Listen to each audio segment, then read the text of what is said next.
Covid കാലത്ത് അതെ പറഞ്ഞില്ലല്ലേ ഞാൻ പറഞ്ഞു 5 വർഷമായി നിങ്ങൾ പറയണ ഞാൻ അറിഞ്ഞ അന്ന് സംഭവിച്ചു വെച്ചാല് ഞാൻ അവിടുത്തെ ഒരു RRT ആയിരുന്നു ചക്കനാടില്. അപ്പൊ അതിന്റെ ഓട്ടോറിക്ഷ വലിയൊരു ഓട്ടോറിക്ഷ ഉണ്ട്. അങ്ങനെ ആ രോഗികളൊക്കെ ഞാൻ കൊണ്ടാക്കി. അങ്ങനെ ഇതേപോലെ എന്റെ ഒരു സ്നേഹിതനെ ഞാൻ തന്നെ കൊണ്ടുപോയിട്ടാണ് ആ കോവിഡിൽ മാറിക്കോളല്ലോ വിചാരിച്ചിട്ട്. അപ്പൊ ഓനാച്ചാല് ഒറ്റക്ക് റൂമിൽ ഇരുന്നിട്ട് വമ്പം പേടിയോ എനിക്ക്.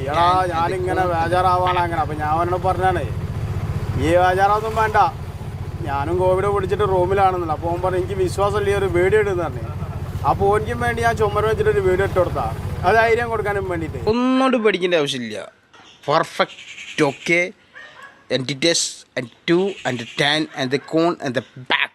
ഇതിൽ അഭിനയിച്ച് ദിലീപിന്റെ വോയിസ് ഓഫ് സത്യനാഥന്, പിന്നെ ബേസലിന്റെ കഠിന കടോരമി ഉണ്ടക്കട കോഴിക്കോടത്തെ കഥയും കൂടി. അതെ അത് ബേസലിന്റെ കമ്പനിക്ക് തന്നെ ആയിട്ട് ഓട്ടോ ഡ്രൈവർ തന്നെ ആയിട്ട് ഞാനും ബേസിൽ മാസ്ക് വെക്കാൻ വേണ്ടി പോകണം.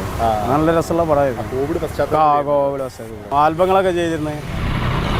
അല്ല നീസൽക്ക, അവിടെ ശരിക്കും ബിരിയാണിയും ബീഫ് ഫ്രൈയും ഒക്കെ ഉണ്ടായിരുന്നു. ബീഫ് ഫ്രൈ മാത്രം ഒന്നുമില്ല, ബിരിയാണിയും ഇല്ല. അപ്പൊ ക്വാറന്റൈനില് വന്ന ആൾക്കാരെ ചോദിച്ചു അല്ലടാ നമ്മക്ക് ബീഫ് ഫ്രൈയും പൊറാട്ടൊന്നും കിട്ടിയില്ലല്ലോ. ഞാൻ ആകെ പൈസ കൊടുത്ത് വാങ്ങണം, അൽഫാം വരെ കിട്ടും. ശരിക്കും ഇങ്ങൾക്കുള്ളിലും ചെറിയൊരു ആശങ്ക ഉണ്ടായിരുന്നു, ഇത് എന്താണ് സംഭവിക്കുന്നത്. Simple, no problem. തട്ടിപ്പോവാൻ ചെന്നാലും തട്ടിപ്പോവാൻ.